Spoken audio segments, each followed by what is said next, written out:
केले प्रार्थना केले नीलकंठन प्रसिद्ध झाले स्वामी भारती ओवाळू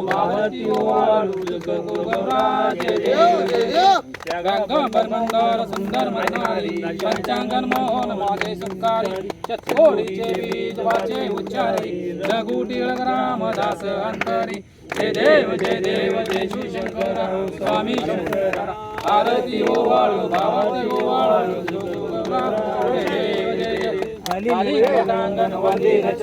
डोळ्यानं पाहिन रूप तुझे अनंत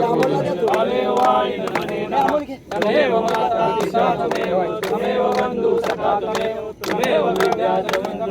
तमेव सर्वं तमेव कायेन वाचा मनसेन पूजा करा